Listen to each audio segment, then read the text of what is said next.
today on Science with Impact.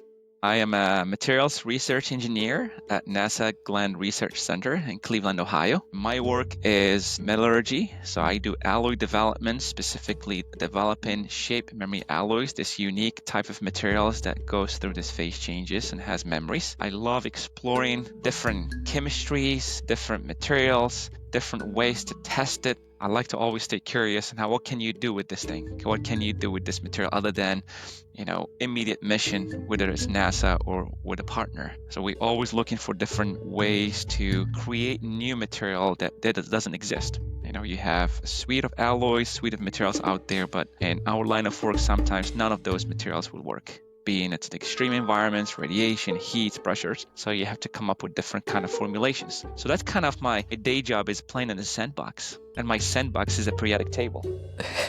We look at those elements and we mix them together and we see what we come up with. Is it better? Is it worse? So that's kind of what I do at NASA.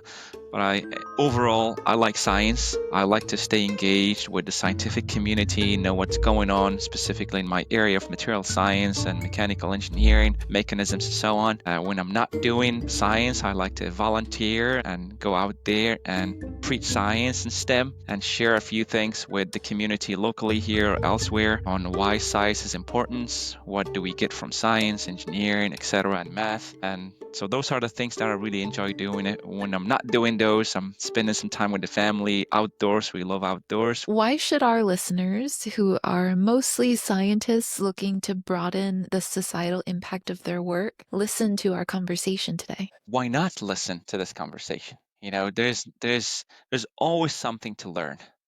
If you think that you learned everything, you are in the wrong side of things. There's always something to learn.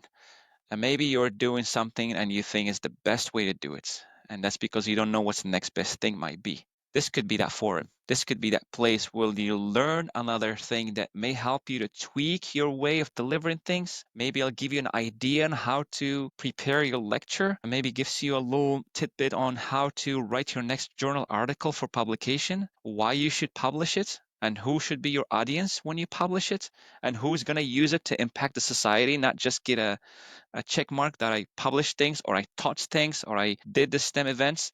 So all those aspects may come from conversation like these. We're just having a conversation here and sharing some thoughts and sharing some stories that someone may not have lived through those stories. Same for me. When I hear a podcast or I hear your other lectures, for instance, I learned something, Life stories are very important. Something that I was doing one way, I learned a new way of doing it. And that new way could be more effective in reaching an audience or delivering a message or improving my career. So it's a win-win scenario. So it's for a small investment of time to listen to something related to your field in a conversation could lead to much bigger things in the future. If you have parts of an aircraft or parts of a spacecraft that you need to move. Perhaps you need to orient solar panels or move a switch or a valve. Here on Earth, you can just go buy a servo motor and stick it in there. Or a lot of places in space, either a servo motor won't work because of extreme environments, temperatures, and radiation, or simply it won't fit. Space, you have a small spacecraft or a big spacecraft with a small place to fit mechanisms. So you want the main part of the spacecraft to be the science part. Interesting. So actuators and things that move things, pistons and whatnots, they need to take minimum space possible. And sometimes you cannot fit these things. So we use the shape memory alloy little wires or other components. You can heat and cool and they move up, down, and they can open a valve close like a motor. Just exactly like a motor. Yeah. So it's a metallurgy motor. Yeah. That's so It's a wild. metal with a memory. Yeah. You can tell it to go from point A to B as you heat it and cool it, and it will do it. So as you're heating and cooling it, you're sort of fixing it into a particular states that it will go back to? Yeah, you can actually train it to go from point A to B, and that Oh, with motion doesn't memory. have to be linear. That motion could be torsional, can be bending, it could be twisting. You can train it to do some motion. So when it's cold, it has one configuration, and when it's hot, it has a different configuration, and you can go between the two. And if it's a valve, it will be like opening a valve. If it's a wiper glass, it will be wiping. Whatever motion you want to program in it, it remembers that if you do it right. So cool. Yeah, it's fun. Incredible. It's a How fun did little material. was this discovered? So it was discovered back in the Naval Ordnance Lab, this back in the 1960s. A scientist there by the name of William Bueller was doing some experiments not related to shape memory alloys at all. He was just mixing things around, looking for intermetallic strong metals for some purpose that they needed at the Navy back in there. And they stumbled across this composition made of nickel and titanium, two elements at that time. They made it, and back in the days, they used to do a sound test. You're probably familiar with this in chemistry. So they hit a metal and it rings, and it doesn't shatter. They say, this is just like a preliminary test. Kind of, should we shelf this or should we scrap it and keep going? And he hit it and it did a sound. And the next day he came back and he hit it again and it didn't do the same sound. It did like a thud.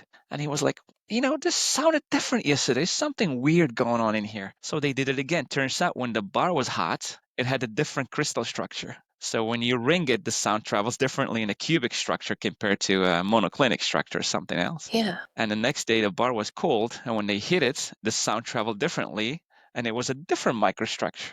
And then they start looking at, oh, this thing is changing shape as you cool it and heat it. The crystal Cool. itself is changing, going from one symmetry to the other. And that's the discovery of shape memory alloys. That's how it was discovered. Yeah. That's incredible. Can you Yeah. explain to our audience who might not be familiar with crystal structures in chemistry how such a thing can happen in metal? Yeah, so think about it from a simple principle that all of us use in a daily basis. You have ice in your home. Ice is solid. When you heat it up, it goes to water.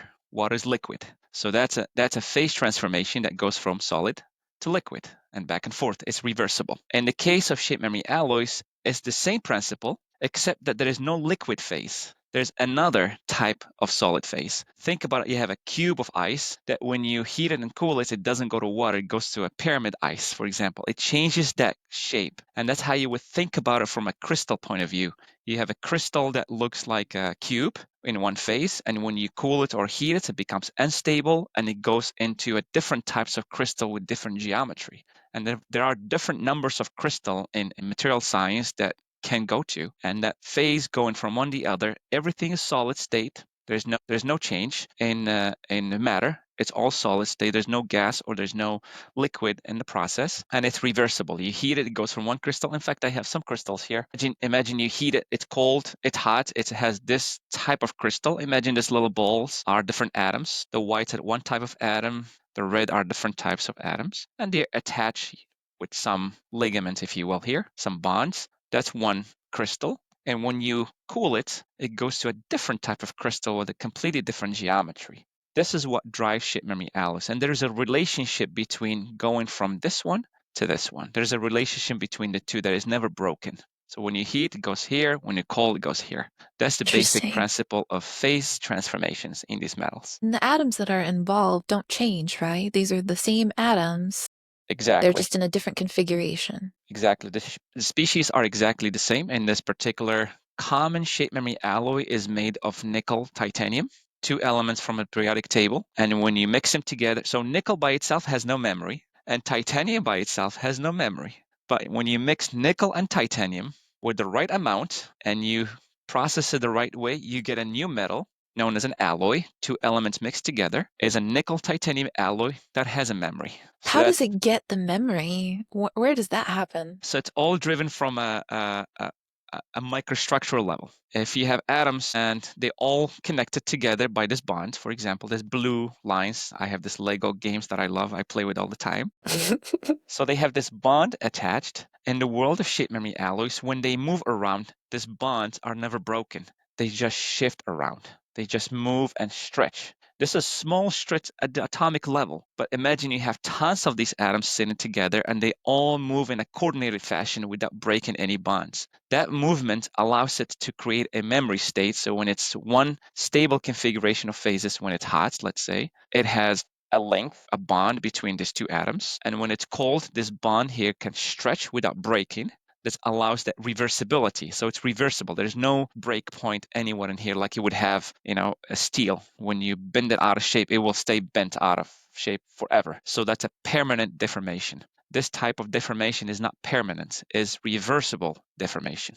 Those are some of the differences between a shape memory alloy that has reversible deformations versus a regular metal that you go bend out of shape and it stay bent, never goes back. That's a permanent deformation. With the steel, is that because bonds are breaking when you're bending? That is correct. There's different mechanisms that go underneath the microstructure. So when you push or deform steel or aluminum past some region, some elastic region, it goes to a region known as plastic region, for instance. And once you cross over that, you start breaking bonds and introducing defects. That's not reversible. It's one way only. So if you don't break bonds, if you don't introduce defects, this process is reversible back and forth. And that's what So we watch what? for when we create the metal. First, you have to pick the right elements: nickel, titanium, palladium, hafnium, zirconium, all that beautiful periodic table that we have with elements. When we mix different things, you get different properties. And then number two, you have to have the right amount of them. If you put too much nickel or too much titanium or it's too much chrome, you will not get this memory. This property is lost. It just becomes a conventional metal. It could be a good structural metal, but it's not a functional metal. It won't react to temperatures or other stimuli. What happens to it if you put too much nickel? So in that case, uh, the memory is driven by these two states. Let's say you have a high energy state and a low energy state, one stable at one temperature and the other stable at the other temperatures. If you put too much nickel, or for that matter, too much of another elements, that phase becomes stable at a much longer temperature range. It won't have a range to switch to the other one. So you keep cool and you keep heating, it just stays stable, strong and stable at its configuration. It will not switch to a different crystal because it's stable at that point. That's what additional elements or too much of one element could cause. It will wipe up that phase transformation. It will not transform anymore. It will just stay like a cube for the rest of the metal until it reaches melting point, which becomes molten metal liquid. This is my favorite thing about Yeah. chemistry is that these tiny interactions at a level that we can't see control all this universe that we can see. It's wild. Isn't it amazing if you understand these little things here called atoms and different species from periodic table that we learn at some point? We didn't understand why we were learning it back in middle school and stuff. Like, why did I need to memorize this periodic table? Turns out you can create spacecraft with it and do beautiful things in space. And you can create things here on Earth that save lives: medical technologies, automotive technology, energy technology. If you understand the science, it leads to beautiful things out there. So cool. Do you have the alloy? Can we see it? Yeah, I have here. I'll show you one example. So I prepared a little special one for you here. Really? Okay. I can use a nice white background so you can see it better. A little tree. Okay. Does it Oh, look okay there? A yeah, wire I can. frame into a tree. Yeah. So what I can do with this tree, it's stable at this temperature. Then I can deform it, mess with it, really mangle it. Doesn't look like anything anymore. Doesn't Okay. look like a tree anymore. So I No, can no take tree. this one. Now when I heat it, it wants to jump to that original crystal, that memory state of a tree. It knows that. Now I take this little beaker that I have in my hand and I simply put it in hot water and it jumps back to that tree again. That was instantaneous. That was so Instantaneous. It cool. goes back to that tree. Down to how many little bumps there are at the bottom and everything. All the details. That memory is maintained. Now this is a cool little experiment. Here's another one that we made, particularly a little A Mickey bear water head, if molecule. you will. Yeah. See right there. And also I can deform it. I can pinch these ears and I can squish the head and it And so really that's like becomes, damage in outer space. they're all damaged or Yeah. you can't even recognize what it is. But the minute I introduce hot water, just a little warm water in fact, it goes back to perfect Wow. shape again, just like that. That's incredible. So that's the beauty about shape memory alloys is it's very demonstratable. You can create these little shapes to kind of attract the mind, engage the mind. Like, how is this happening? And then I can let me tell you about my periodic table. Don't start with the periodic table. Start with the fun part. Start with the relatable things. How this Mickey Mouse or how this tree relates to a spacecraft. I just bunched this together. Imagine we're sending something to space and we have little space to do it. So we have to bunch this little antenna, for instance, into a little corner. And once it goes out to space, the sun hits it and then unfurls out. How can you Wow. do that with conventional technology? You need motors and you need all sort of things to do it. But here you do it in a very simplistic, lightweight, and intricate science-based method. Incredible. Have there been any artists who have reached out to you to try to create art out of this? You, this is cool. This is something that we play with sometimes. I have a little Little things here. There were a couple of art pieces made out of this material for galleries and things like that, like blooming flowers, for instance. Here's a little flower, made of the same thing, just little wires with little, paper or so. And this one, when it gets cold, it gets, scrunch up like this. And when it gets hot, if you have them outside and the sun is beaming on them, they heat up. That molecules, that structure has to change. It'll go from one crystal to the other and just take the flower back out like that. So this is kind of some of the artsy things that folks have been looking at and doing things It's outside beautiful. of what NASA and space industry is doing with these materials. But there are multiple uses of these out there, not just NASA. Metal flowers that bloom on their own. That's That's pretty right. cool. Yeah, yeah, it's pretty amazing. What is it that you think had the biggest impact in inspiring you to become a scientist and have the career that you do? Boy, I think it's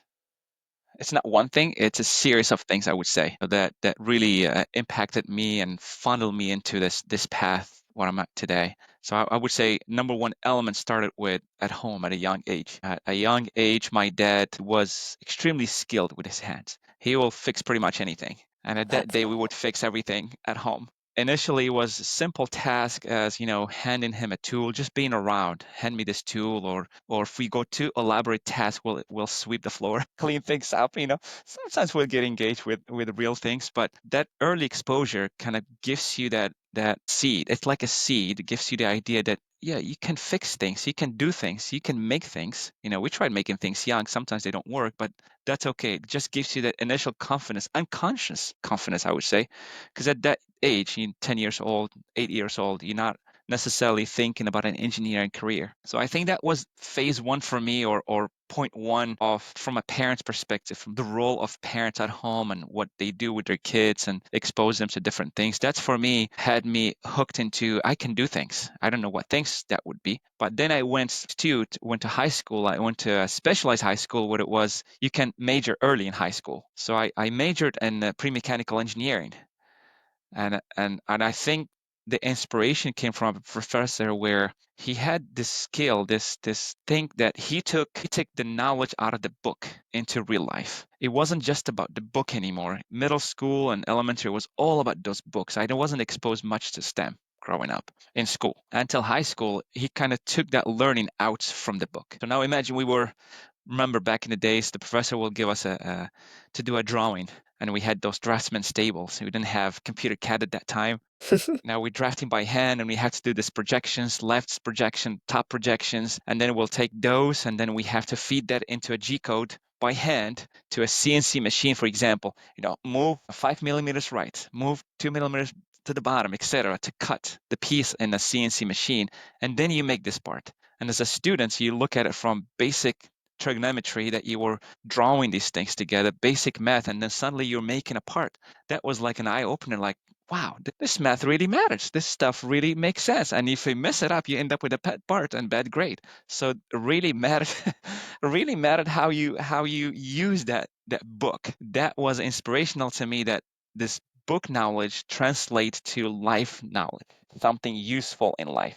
And it was a very simple part that we were making, nothing too fancy for a high school student. So that was early upbringing, childhood, if you will. And then how I got introduced to shape memory alloys, which is my career now, is I was a junior in college, and I was a mechanical engineering degree, sitting in a materials introductory class, one of those materials classes, 120 people sitting in this room, and this professor showed a shape memory alloy to the class. No one had a clue what this thing is. We were all mostly was well, like an elective class. We were all mechanical engineers mostly, and he try to explain this phase transformation principle in shape memory alloys. And that kind of got me interested. Like, how can you have a memory in a metal? That doesn't sound possible. How can Yeah. a metal remember things? I started digging more and more, and I started asking him questions. He invited me to join his research group at an undergrad. And fast forward, I ended up spending 6 years with him as grad students and 15 years at NASA working on shape memory alloys.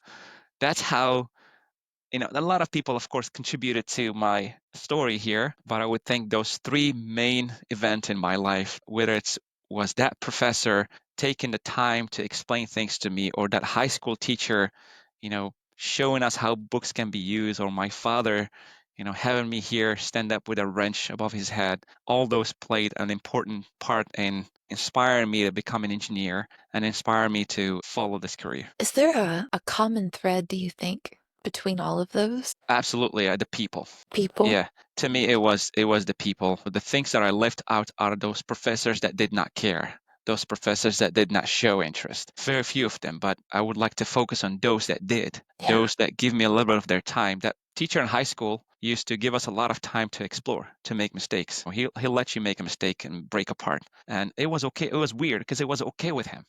Go make a mistake. At that time, like, what's wrong with this guy? He's allowing us to make these mistakes, but he had a wisdom behind it. That person really cared and showing us the wrong path, and then we start thinking about what is the right path. Same thing for this college professor, my professor, who's now my good friend, actually. We stay in touch and we talk, our families get together. And this professor, his name is Dr. Raj, had the time and the moment to explain things to me and had the time to give me an opportunity in his lab and paid undergraduates. And then he invited me to join his group. So that person in the loop was so important to shaping the future of someone like me that didn't necessarily, I didn't know I was going to work on shape memory alloys. So this person carved a little time to show me the way, and turns out it works. I mean, there is hard work to it. You got to work hard and do your homework, but that person made a difference. As you being a scientist and a person, what sorts of works have you done that you feel like have probably made the biggest impact in bringing other people into science? I think I like to volunteer a lot. So I do a STEM event. I go out to local schools, and that's from pre-K all the way to college, depending on the need. And I try to bring all the baggage of what I try to demonstrate along with the demonstrator,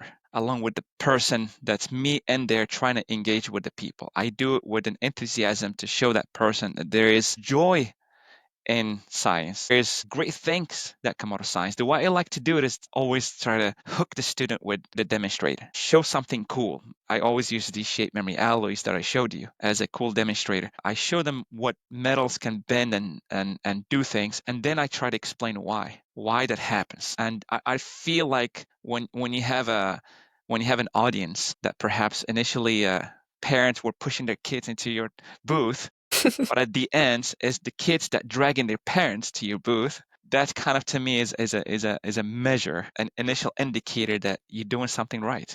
This kid or this person or this college student wants to know more. You must be doing something right, and that builds on that. It builds. So it has to do with what you are showing, and it has to do a lot on how you are presenting it. Tell me more about that, about how you present it, because you mentioned about how your teacher in high school brought things from the book to real life, and that seems to be something that intrigues you. How do you do that? Do you do that when you do outreach, and if so, how? Absolutely, absolutely. So I start sometimes when I have the opportunities to do a classroom lecture. I start with, let's say, a phase diagram of steel, which is like going between a martensite and an austenite and bainite and all these complicated phases. And I explain, do you guys understand this? Could be an early college students, right? And everybody's looking at me, no, we didn't get to that, and all these things and whatnot. And then my next slide or my next presentation after that, we jump to a phase diagram of hot chocolate. Everybody knows hot chocolate and everybody knows chocolate. And then I go, do you know when hot chocolate, when does it melt? And we start drawing a phase diagram of hot chocolate. Very simple hot chocolate phase diagram, and it works miracles. So everybody's engaged. Yeah, it solidifies in here, it becomes this and this and here. And when you add milk, it adds this and that. And then I said, well, this is how you form your phase diagram. At this temperature, it's liquid. At this temperature, it's solid. In between, you have mixed phases. You have clumps, you have chocolate chips, and etc. And then I flip back to the other chart of steel. And then, oh, that's how steel forms. And then, yeah, steel at this temperature is mixed like chocolate chips, precipitate. Down here is liquid, up there is etc. And that's how I relate things to students. I try to make it fun. I disguise the learning into the fun part of it, but I also try to relate it to something simple that they can understand, but don't leave it there. Show them what it can lead to. If you understand hot chocolate phase diagram, you can understand the steel diagram. Same thing for I do it a lot for periodic tables. I have my periodic tables all the time here and periodic tables everywhere that I go with. Periodic table can be intimidating. There's a lot of groups and things like that. So for the lower grade, I do with EMS. different color imps, and I tell them sort the groups by imps, and they going at it. Some people eat them, that's okay. Different color M&Ms, subgroups, right? We have groups in the periodic table. We have the metals, the gases, this and that. So they sort them out. As they sort out imps, I'm explaining, well, the red imps are the metals. The blue imps are the refractory metals. The green over here are the gases and things like that. And before they know it, they already know half of the periodic table, just memorize what is the O, what is the C, what is the PD, what is this, etc. So by this 1 hour, 2 hour lecture, they already halfway through the periodic table, not knowing they're memorizing those letters. Did they ask, what does this V mean? And I'm like, this is vanadium. What is, vanadium sounds cool. What is it? And I explained, do you know that vanadium is used in this? Oh, really? I don't know that. That's how you stem the conversation and reel them into your world. We are the educators. We know a little bit more than the students that Mhm. needs to learn, but you have to come to that level and understand the audience, understand how to present it to the audience. You cannot go talk about tensorial mechanics to grad students graduating in law. They're not going to understand it. The same thing, you cannot talk partial differential equations to a middle schooler. Right. Educators probably, we know that stuff, but that is not what the point of this outreach. The point is to teach them something. So come to that level, understand the audience, and present something that they may be relatable to them, and give them hope where that leads to. What does it lead to in the future? So they can see themselves, maybe I'm the next rocket scientist. I'm going to build this eminent periodic table into something else. Stuff like that. That's what I like to relate things when I'm doing STEM activities out there. That's incredible. It got me giggling because I just thought of the person who was ringing that gong of the metal and hearing a difference and how that must have reverberated through their lives, getting connected to this curiosity of, okay, but what is this made out of? Why does it do this? Absolutely. Curiosity is key. That is so cool. I'm going to look at our questions. Let's see. Okay, here we go. What is one thing that people often misunderstand about shape memory alloys? Shape memory alloys are mysterious. Let me see. Alien technology, Do you think it's alien? Area 51 materials, some magic tricks. But the beauty at first, it may look like that. When you do this trick and you put it in water, ta-da, comes back. It may look like you just work quick with your hands and you pulling a trick. But Yeah. and then I go, this is no magic. This is just science. Science. And then you go into this little activities of different things to show. So that's one of the misunderstanding. Like, this cannot be real. Metals cannot have memory. And I would say the second part is misunderstanding or misnomer here is that, oh, this must be some fancy NASA technology used in unique places and, doesn't benefit humanity and none of that stuff. And then I go, actually, no. Did you know that, your braces, people that have, sometimes I'm staring at the person and they have braces and I tell them, do you know your braces are made of shape memory alloys? Do you know that shape memory alloys are used in stents to help people, hearts, heart valves, implants, bone staples? All those are health things, right? Yeah. And then I tell others, do you know that our cars have shape memory alloys, glove compartments, vents and valves, etc. Our toys, appliances at home, shower valves, etc. have shape memory alloys. This technology is within us. Just we don't call it the scientific term of shape memory alloy. We might call it a thermal switch or something like that that is commercially available to everybody in Home Depot or a toy store. We don't call it a scientific term, but it's there with us. So it's not some military technology or NASA technology. Actually, this technology is among us all over the place, and it's for the benefit of all. I just happen to be someone that's working on the next part of it for future missions and future things. But really, anybody can access this technology and use it for different applications in life. Wild. Please tell me more about the shape alloy, the shape memory alloys in braces. Yeah, so it's a beautiful technology. Was one of the very early adoption in this market. So think about, you have this arch wires that they put in the mouth with clips, right? So these arch wires are targeted for the tooth movements, right? And the tooth moves, and you have to go to the doctor. They adjust the clip so they can keep that wire keeps pulling a little bit more the teeth. Well, turns out that shape memory alloys, they can adjust to not just temperature as a stimulus, they can adjust to pressures and loads. So as you deform the metal, it changes shape again. So the stimulus doesn't have to be thermal, it can be pressure or load. So as you apply a lot of bending or a lot of deformation, it goes from one face to the other. So now imagine you have an arch wire in your mouth and it moves a little bit, and you can apply so much deformation that it can allow to move some more and some more and some more without even going to the doctor. So you can skip that 6-month appointment and do it a year, for example, because you Yeah. have this special wire in your mouth that adjusts your teeth. And the beauty about it, the pressure on the left doesn't have to be the pressure on the right. You can train it to do different things.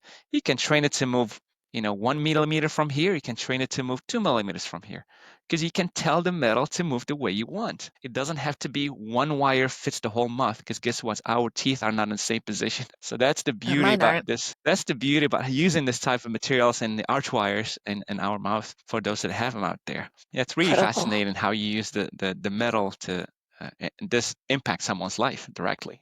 How do you teach the metal? I mean, you mentioned you heat it up and then you cool it and it remembers. How else do can you get to more detail with that? Yeah, that's a great Thank you. question. Think about uh, the method we call it training, actually. Just like you train your pet to do a twist or Exercise. something like that, or run around. We train the metal to do a function. So first, you have, let's say, a rod. Now, if you have a piece of rod, just like this pen here, so you can have, if this is what shape memory alloys, you can have it expand, heat and cool, heat, cool. You can have it also bend out of shape if you want, or you can have it twist around if you want. So you have to tell this metal what to do, because it wouldn't know what memory it needs to have. So what we do in the labs, we have some training machines where, for example, if you want to this little component to twist, you block it from all other directions. You heat it and cool Okay. it, and you only allow it to twist. That's the only freedom or degrees of freedom that it has. It cannot expand, it cannot do this, or it cannot bend out of shape. So once you do it multiple times, it's like you create a highway. Imagine that you pave in a highway this direction. Guess what? The car is going to go only this direction. It's not going to go into the mud or into the trees, because everything else is blocked. And from a microstructure perspective, that's what you create. You create a highway of metal direction. You tell these crystals, when you bend out of shape, only go this direction. Don't go that direction or this direction, only go this direction. And that's how you create a memory. You create a path as the microstructure evolves and moves. You create one path of least resistance where the metal likes to go from the lowest energy state possible.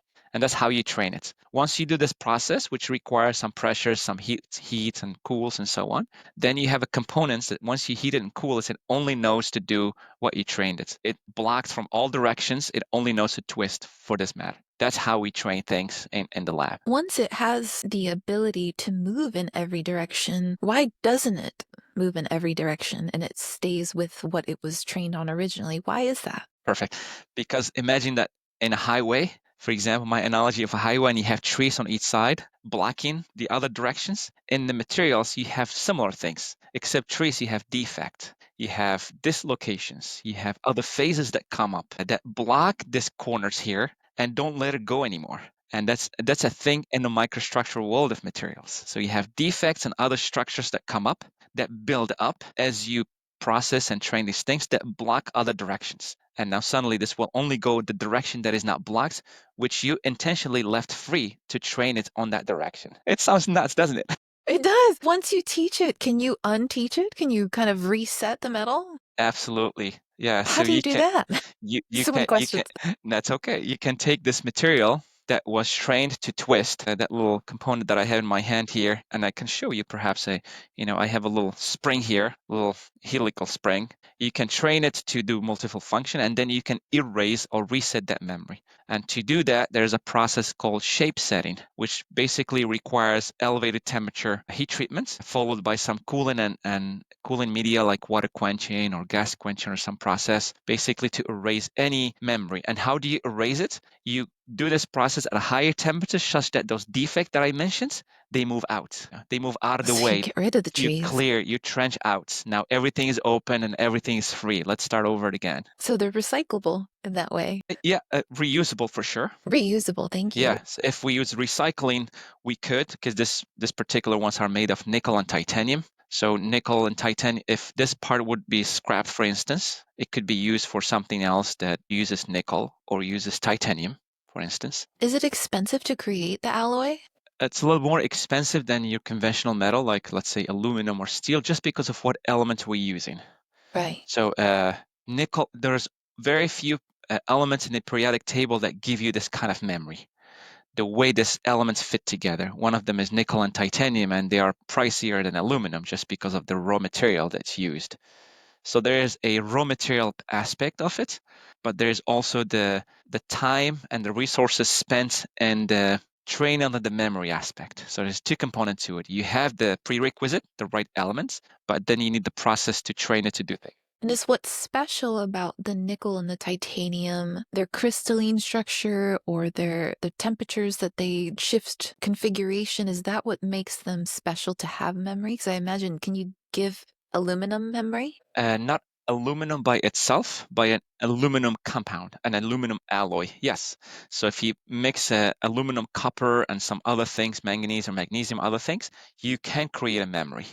Okay. Yeah. So, and that the choice that you mentioned, aluminum, think about that aluminum is a little softer than titanium. Aluminum melting point is lower than ruthenium, for example. So depending on what application you want, let's say you're going to shaded part of the moon, very cold. So you want an actuator, a motor to move at very cold temperatures. If you're going closer to the sun, it's very hot. So you want an elevated temperature actuator or motor. So the choice of those elements, the choice of those component that you choose, whether it's nickel or aluminum or ruthenium or vanadium, each one of them has some property, some melting point, some strength. And that's how we choose the elements. If it's just something that doesn't require strength and it's used in benign temperatures like room temperatures, an aluminum alloy, for example, or a copper alloy could do it.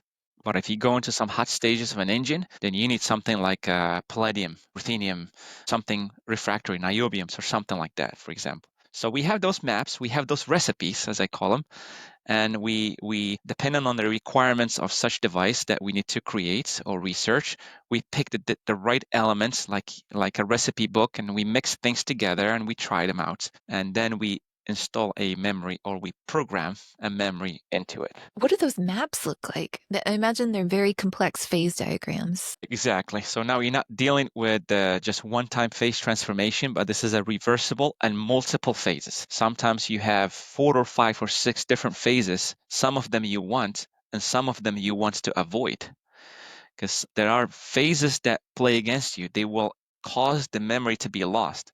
And you don't want this thing to lose. Imagine you have an actuator on an airplane that needs to last 10 years, a million Yeah. cycles. You want to go from point A to B a million cycles.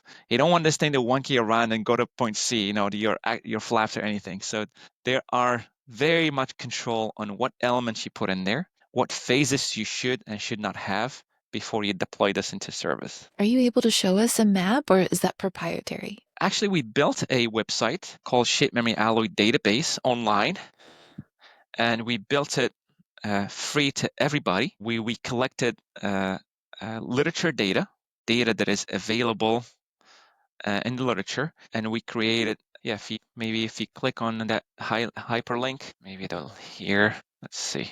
Yeah, perfect.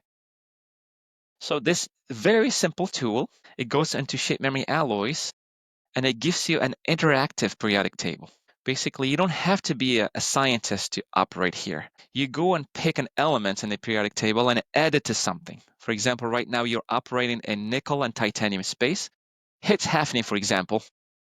Now it's already nickel titanium because it's graded out. Hit hafnium, and that's going to update the plot and give you the data points on hafnium, what they do to the properties. Do Wow. they increase the temperature?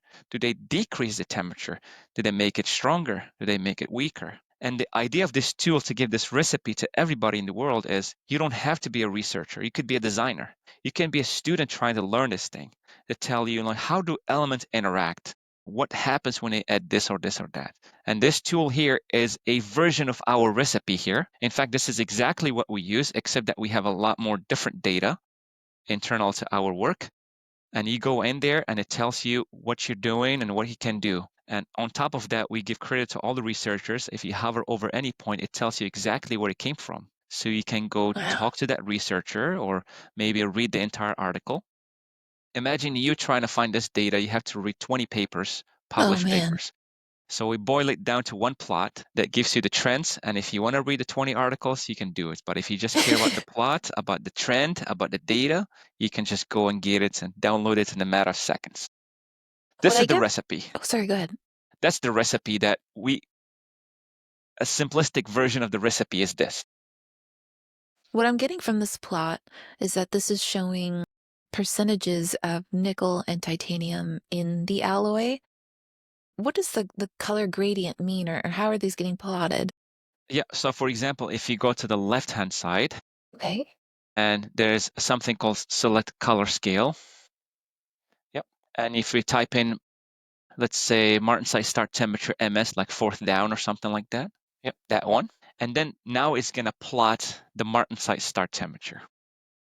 What does that mean? So that's a scientific term for a plot, but what it means basically is when my actuator is going to move, at what temperature it is going to move. Now you have something physical. Now, if you're an engineer and you want to create an alloy that has nickel and titanium, and you put 50-50, it tells you the color, and you read it as, if I put 50-50 nickel, my actuator is going to move at a temperature of 200 degrees C. Maybe that's perfect for an airplane, or for a Venus probe, or for a vehicle here on Earth. That's how you design it. And those properties, you can change it to strength, you can change it to resistivity, you can change it to a million different properties that's listed in there for that particular things. And depending on how much data Yeah. hysteresis width is very important as well. And it depends on what that designer may be looking for. That's another Interesting. very important property is maximum loading. You want to know the strength of such a thing. And that tells you, well, if you mix this much nickel and this much titanium, this is where your amount of strain, or how much this thing is going to deform. That's what the strain refers to in this case. Does that mean that this combination of the two is the strongest that we currently have data for? Not the strongest, but the most elongation. Most elongation. You can get this thing to travel so much as Okay. far as motion. So that's what the tidbits, the trends that you get out of this one. And like I mentioned, this is something that we at NASA put together for everybody in the planet to use and benefit from. And we have a sign outside here that says research and technology for the benefit of all at Research the and door. technology. Research and technology for the benefit of all. I love that. This is so Right. cool. Yeah. I could play on that all day. Yeah. I'm going to save that tab. All right. That is so incredible. So All that's the right. recipe. That's exactly what the scientists here in my group we do. Just a more elaborate, a lot more properties that go into it, but in the Yeah. basic sense, somehow we're going back to that periodic table again. It's funny how that happens. It's almost as though it's very useful. And I'm not a chemist. That's cool. Let's see. See, we talked already about how we're making material science accessible and engaging, but I feel like we should go into that more if you'd like to. Yeah, absolutely. I think it's all across all length scale or education scale. A lot of, unfortunately, in some classes that I go to, there isn't much outside of a book. There isn't exposure to what STEM can provide you. And if there are some limited exposure, there is no relationship on what that particular STEM activity can lead to. It kind of stays within, let's just have some fun in that table. Mm. And that's something that I implement in my limited teaching that I get to do, volunteer base. And when I go in there, I always leave it like, you can do all this fun stuff, but this fun stuff can lead to this big things. So that relationship, additional exposure, and I think here in the US we have some great resources when it comes to STEM activities. We need a lot more than that. We need to have this. I mean, if I was a king, I will have this as part of a curriculum in every class. And the age idea that let them grow and they'll get it, I think, in my opinion, is wrong. You should expose the kids early on. Early on, from grade school all the way to college, they should be exposed to this.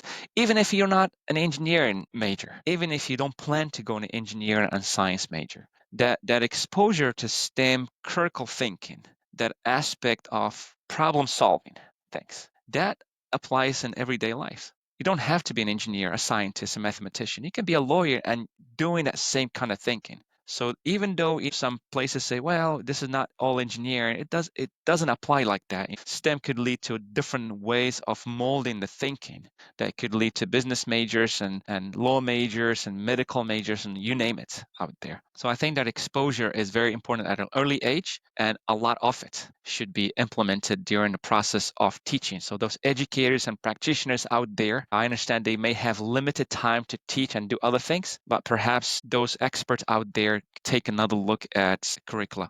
How can we fold more of this into the curriculum of learning? How can we bring the book alive? How can we bring the knowledge out of the book? Open that book and this mist of powder comes up. And that misses the STEM part, right? The thinking, the learning, the touching, the breaking, the making. That needs to Doing. happen. The doing things, exactly.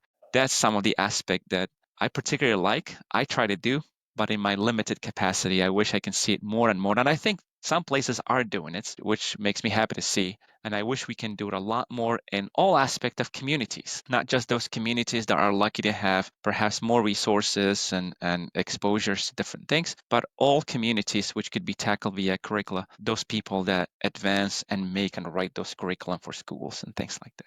And this is across all ages, not just grade, but also college as well. Makes a lot of sense. We'll usually see outreach activities that are fun and interesting. Let's make slime. What are we learning from this? What are we gaining from this? And how do we connect those three pieces? Not just here's the fun, but also here's the knowledge that you can then use to go beyond today, that you can use to go explore something else. Like you said, it doesn't even have to be science. Those three pieces I don't always see in outreach. No, so if you're doing this fun thing, always go below. And below it is how do you make this fun thing, the science thing?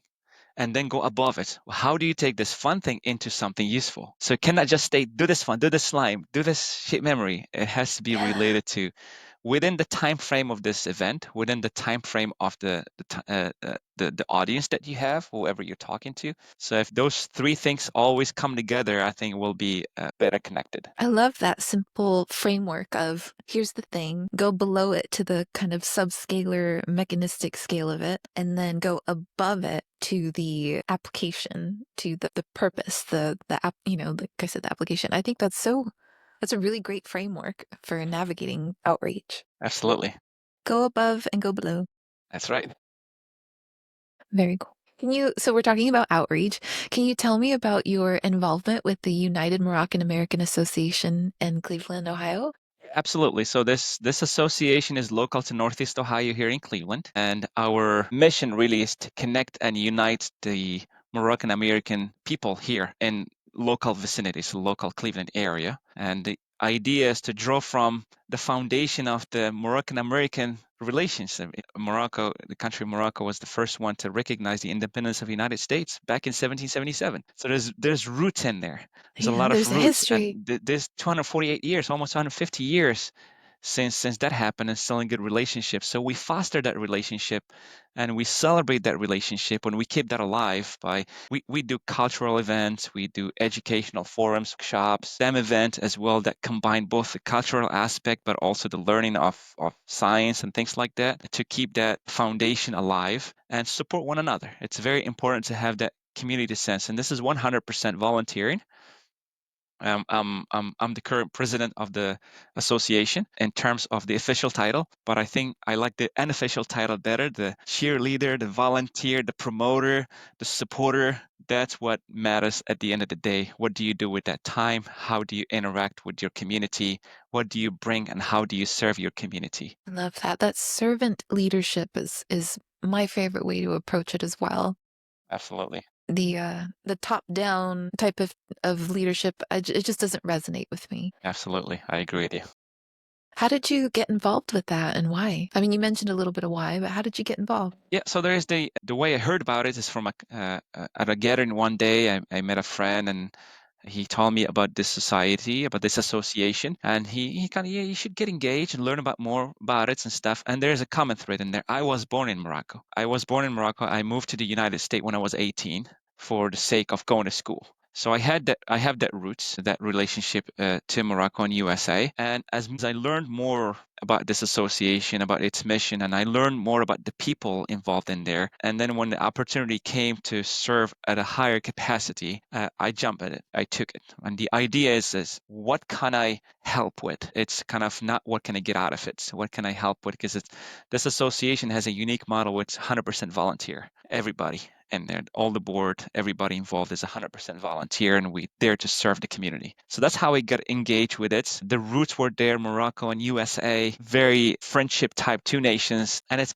nice to kind of keep that alive. That's my small level. And we're not talking about politics. We're not talking about anything else. At the Yeah, very root, at at your the very community basic level. fundamental community level, celebrations, festivals, and outreach, etc. That's how I got involved, and that's how I'm still involved with my association. What's a good example of the friendship between the United States and Morocco in terms of like a cultural event or a tradition or a story? Yeah, so a couple of different things that we do here locally is, and we like it, we call it the Parade of Flags. Okay. Local in Cleveland. I'm not sure maybe other cities and states have them, but once a year we have this cultural event where countries come together, countries that have some relationship with the United States. Morocco is one of them, and we parade in the streets. And some of our folks, for example, present different other places present different dishes and food, different Yeah, now we're ethnicity, talking.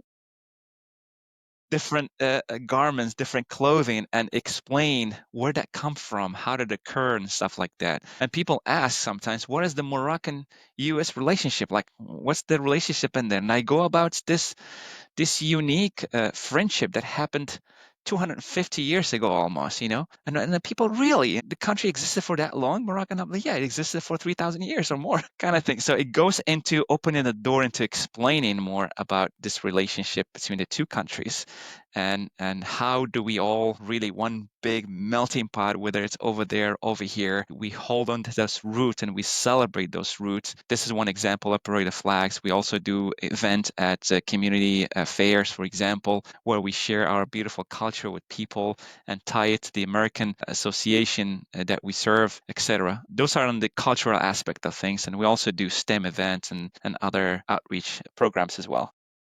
I love celebrations of culture. It's such a beautiful way to unite humans, you know? We're all Yeah, yeah, so different but so similar, yeah, and getting to absolutely. experience that is wonderful. That's so cool. It's how did you discover the outreach kits that QVAC Collective made for the NSF Center for the Chemistry of Molecularly Optimized Networks? Yeah, yeah. So that was a very difficult find, let me tell you that up I'm front. sure. Yeah, very difficult find. But we started the STEM, we call it the STEM Fest, where we Okay. have this small STEM sessions. We do it this once a year, and it's like every week or so we do a small STEM session and some theme. So the theme of this year, of last year, was medical. So we have a couple of different things talking about medical aspects, and we had some microscope to look at blood cells. And one session was about the human anatomy and body movements and studying the skeletons and things. Started thinking, how do we bring this to a group of 12-year-olds and 10-year-olds, etc., 13-year-olds? So I thought maybe this could be a good soccer exercise, and we had students come in there and kick the ball, and you ask them, what do you think? What muscle did you use? And they say, oh, I use my knee and this, and then we have a chart of a skeleton and a board, and I go into the more details, giving them the scientific terms. And so that was one aspect of it. And I was looking at what is something tangible they can hold and play with and they engage, and I start looking at soccer kits. I was convinced that soccer is so famous. Everybody Yeah. knows about soccer, plays it all the world. Gotta be millions of kids out there that show something about soccer at STEM level, not just go play soccer. And I didn't find anything. Wow. Shockingly, I couldn't find anything. So I start looking and digging some more. Gotta be something in there. And I didn't give up. I kept looking, and it came out across Give It kit.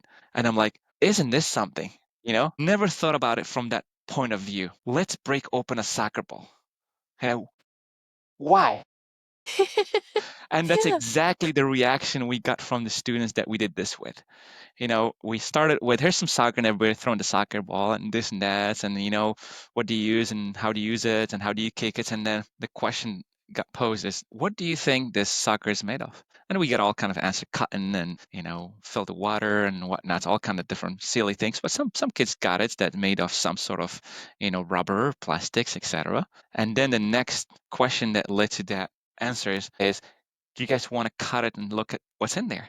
I'm like, scope of things changed. It was let's play with things. And I'm like, wait, is that serious? Are we And going it to got cut into serious. things? Yeah, are we going to? And it was like, yeah, let's cut into this thing. And it took a different direction and something that I never did, honestly. I mean, I broke soccer balls not intentionally because we were kicking the ball and broke, Right. Out of you know, wear and tear. wear Yeah. and tear. So that's a sad day, you know. Yeah. But this one was a fun day. Let's On cut purpose. this open. Yeah, it was interesting. It was, let's cut this open and see what's in there. And we did this with a small group, and we're going to do it with the bigger groups to see the interaction. But it was very interesting that I spin to this kid that a different angle immediately captured, like, wait a second, like everybody paused, like screeching halt, like, wait, we're going to cut into this thing. This is something wrong with this guy. And it was the and then we start talking about the lecture, and what do you think? What is this filled with? Why don't we fill it with slime? Why don't we fill it with air or water? What if we put not rubber, we put cardboard? And all the lecture went in there, and you can see them. Yeah, Yeah. this is I need to kick it. I need to go far. I need to not hurt my leg if it's full of lead and stuff. And that's how we started the different materials. What kind of materials you use, what kind of media you pump this with, and it led to a whole lecture after that. So it was very interesting from the aspect that I never thought about this. So I'm glad you exist and Kivit that thought about this angle of introducing material science, but something that most people like, soccer, you know? And I can see it easily on a basketball for those Yeah. kids that like basketball. Yeah. Football. I mean, we can Yeah, or go to all of football. them. Yeah. Yeah. Yeah. Explore Same them same all. kind of concept. Yeah. So congratulations on that.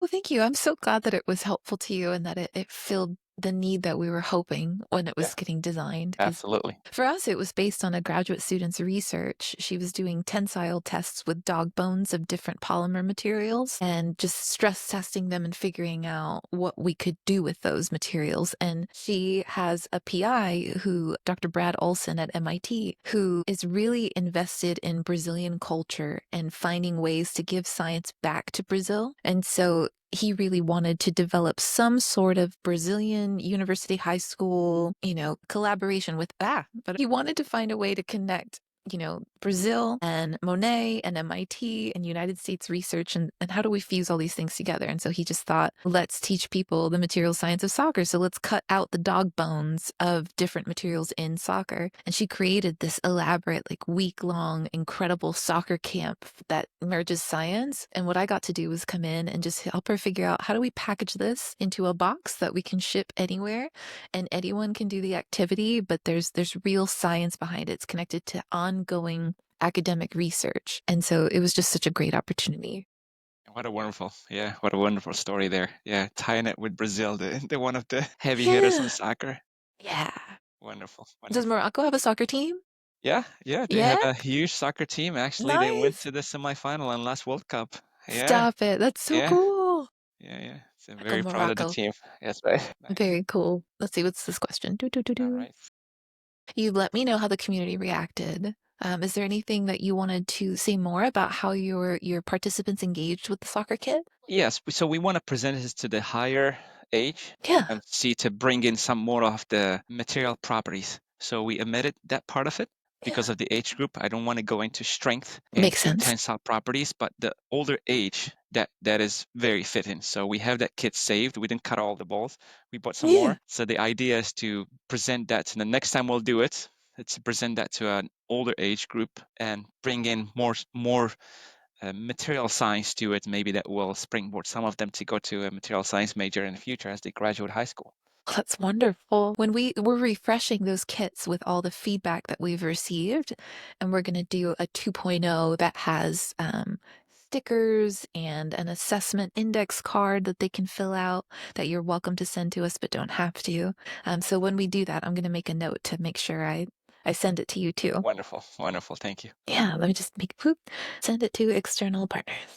All right. See, oh, here's one. So you're doing outreach a lot, right? And engaging with participants. Do you use any methods or ideas to assess the impact of what you're doing with those people? Directly and indirectly. So Okay. there is the Yeah. right in the moment assessment or evaluation of how things are going. If you have a person that, shy coming to you, maybe intimidating at some point when, especially when you have a NASA booth or you have some scientists sitting in there and some kids may be intimidated or shy, don't want to ask questions and just come in there and I interact with them. Would you like to know more? And you explaining, and then suddenly they start talking. And after that, they start asking questions. And after that, they don't want to leave your booth. So that to me is a direct indicator that perhaps this is interesting. Perhaps this person, this students, this graduate students is more involved, more engaged, want to learn more. That's a direct assessment, if you will, at that moment, at that instance that it's leading somewhere. And there is the other bigger ones is when I go to a school, for instance, and I present a lecture on shape memory alloys for material science in general, and you have a group of high school students talking to you, and after that we do some schools they do like a lecture on pizza. So you have lecture and then you get to sit with the students over pizza or donuts and just talk. The idea is to get them, more relaxed environments, and food seems to bring people Food. sometimes.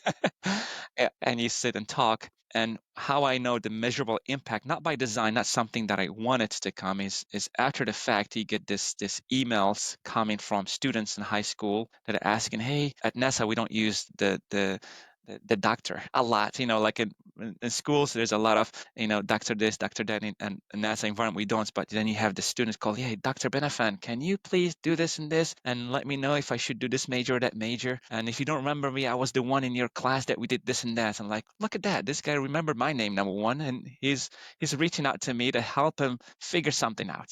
So that's an indicator that perhaps that moment was impactful. So those are a That couple of things. And when you see, even it grows from there. I mean, I have student interns join me here in the lab and do things, and I've had the pleasure to work with many of them that some of them came in material science, and didn't choose a path yet, whether it's metallic or polymers or whatnot. And then they work with me on shape memory alloys, and they latch onto that and they go with it. And they end up working on some of the world leading organizations on shape memory alloys. And we're still in communication, so because I'm involved with shape memory alloys. That relationship that's there an started with impact. a very simple internship. It's just an internship, for example. And then you get this folks that give you cards and things. Again, nothing is solicited. It just happens because people like something I said or like something I did or the way I did it. And that's how the measurable impact. And there is the invisible one that you don't know about. So you go to a classroom of 20 people and you present, and your goal is to target 100% of those.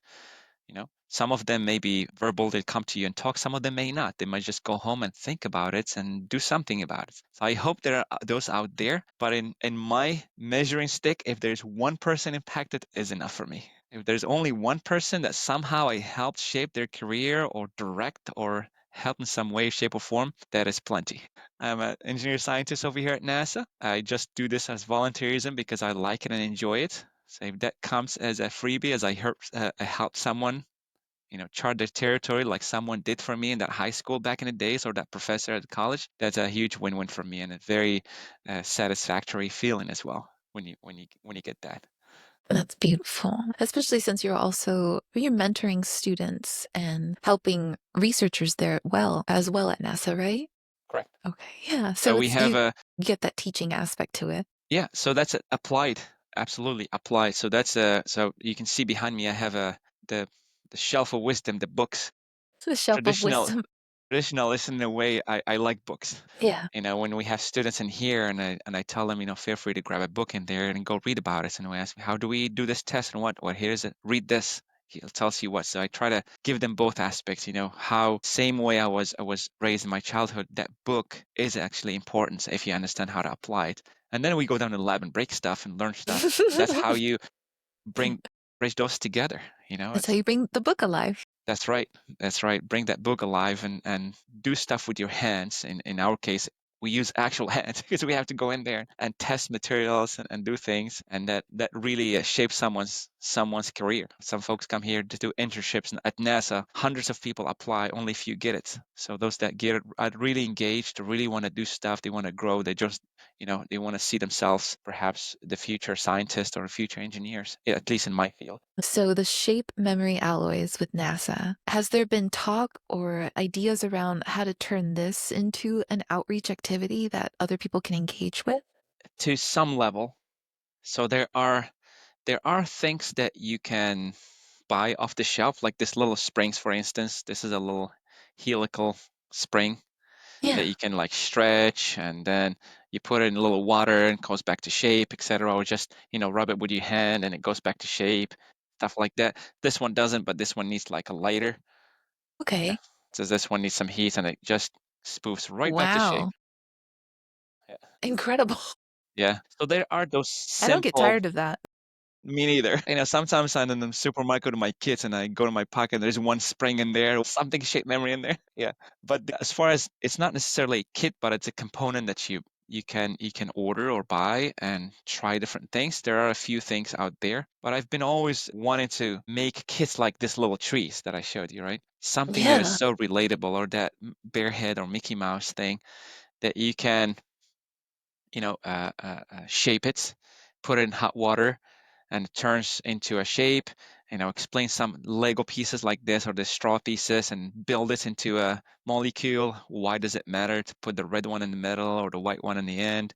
Kind of things. There isn't something like that. There isn't a kit that provides that. There's a kit that are here that shows this cool shape memory, but there isn't that Yeah. kit that gives you the below, the microstructure coolness, and there isn't that one that shows you can build a rocket with this thing. There, Right. there aren't. There are pieces, bits and pieces out there. Of course, we have tours at NASA schools from local Cleveland schools that come over, and we do an outreach event for them. And we explain to them how NASA uses it, and we go to air shows and we explain how NASA uses shape memory alloys and stuff. But that's attached to a scientist. I have to be there to explain that, or Right. someone from the team, not just me. So that's unless he can put the scientist in the box. No. At the moment, there isn't that particular kit, standalone kit, if you will, that can show that. Maybe sometime we can chat about whether or not I can help make that happen because Absolutely, I think that would be a absolutely. lot of fun. I think so too. Let's see. All right. So I've got a past guest challenge question for you. All right. Okay. Our last guest, Dr. Adri Corrales of Unite, Oregon, would like to ask you, how should we as scientists frame what we do differently than in our standard academic channels? This one is a tough question, but it's a good question as well. So I think we're fortunate, at least in the academic channels, that we have so many resources. We have journal articles, we have conferences, we have opportunities for internships. So that's the plus side. But on the not so much plus side is there's so much information and so much of it to absorb and put in front of the students or the learner or the educator. And the educator also has to deal with this kind of information and how do we unpack it. So if somehow if there was this magic wand and folks that are involved, the stakeholders involved to perhaps frame the curricula to target not just that 20% of that classroom or that lecture, but somehow to be appealing to the 100% of the classroom. Maybe not present the whole data to the class, but a narrow set of data, and it grows from there, so it appeals to everybody. Something along that line. So when we go, for example, I'll give you an example. When we go to, I don't know, study thermodynamics, for instance, we study everything about thermodynamics. So much package that it becomes overwhelming for some. But what if we were to study one aspect of thermodynamic and see how it applies to something in life? So move that book out a little bit into an application. Maybe that will capture 60% of the classroom. Why not maybe 100% of that classroom? So you don't have to ask yourself, five of you are going to fail because obviously you're not getting this material, you're going to fail. Maybe no one fails in that classroom. And that's going to require some folks that are involved in the education, not just the education, but the educators that are presenting this information to the students or that are presenting this information to the research world. It doesn't have to be students. It can be you publishing a research that another researcher is going to read, another educator is going to read. How do you boil it down to something like an executive summary? How do I boil down this research? Why does it matter? And why should I care? And then if I'm attracted, I go read the whole paper or the whole book or present this. But how do we boil it down to a simple word or simple explanation of that scientific study that you found, whether you're working on metals, whether you're working on something about society, whether you're working about anything, a law, it doesn't matter what that research might be. How do you boil it down to take it away from your research to someone else, an educator, an engineer, a designer, a practitioner? How do you use it best? So that piece of there, if you frame it along, how do you use it best to benefit the 100%? That could be something very powerful. I know it's not easy to do because we don't have enough educators to tailor a class for each student, but perhaps there's some lessons learned in the world out there. Each country does it differently. Maybe if we look out into the globe and see some more successful programs than others, we can learn from each other if we really work with each other as a collective planet and a collective world here. I see that. So specify who it is that you want to reach as your 100%. And then from there, simplify it to help them access the information. And the last bit you mentioned is communicate it in a way that they will care. That last bit, I think, is the hardest part. How do you communicate something? Like, how do you make people care about a shape memory alloy? So that data presentation is very key, that communication of it. And I try sometimes to tie, you can tie it to space, you can tie it to application, but it might not be that impactful. Sometimes I tie it to my story, a story. Just bring in that story of that person. You never know who your audience is. That audience could have 10 challenges and you don't know about it, and you don't assume what they have. But if you tie it to a more humane story, now how did you go about it? Share that little bit of story. How did you learn about it? How did you grow into this field? What got you to this point, etc. Like the story that I shared with you, how I got informed about shape memory alloys, how I learned about it, what did I do about it. So if you do that with certain humility and honesty in the process, perhaps that's the way to deliver the message. Don't overpromise or anything like that, but the way you deliver the message in the lowest possible form with your heart on it, that experience that you lived through. If you bring in that human nature experience with the delivery of the data, the communication part of it, I think most of the time we'll be successful. If you're just reading the thing, I'm going to go give a lecture today, I'm just reading the thing, you do this, you add this, you add this. There's no hearts in it, there's no person on it, personable aspect of it, that may not go too far. That makes a lot of sense. You're saying share your story. Yeah, Don't I just think share so. the data, share your story in relation to the data because I people think can so. relate to stories and people. Absolutely. A great answer. Thank you. Absolutely. All right. Now you get to ask a challenging question to the next guest. So, what's one challenge that you're facing that you'd like to ask our next guest as it relates to making your work more impactful? How do we make our work relatable to an everyday person? A person that can take this material and use it. That could be an educator, could be a stakeholder, could be a funding source, could be a student. So how do we make, if we live in this world of research, and sometimes it can get complex, okay? We have a limited audience. What if we open up that audience by making that research as you're doing in medicine and science and materials more relatable to others that can relate to it, for instance? So that could be, I would like to know, how do we manage to do that? Because sometimes we get lost into our own research. It gets complicated and it benefits a small community. But I believe that same research can benefit a much larger community if we can communicate it better.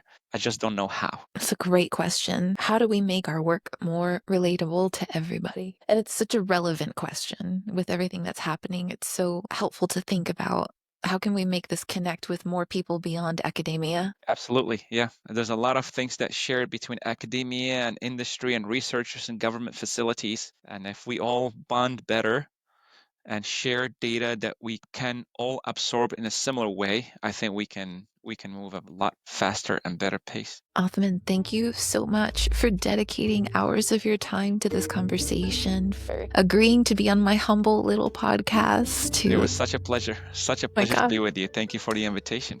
of course, all the Absolutely. research that you do, all the mentorship that you do, all the outreach that you do, you are undoubtedly an impactful scientist. So thank you so much for what you do. My pleasure. And thank you as well for what you do as well. Thank you. Thank you.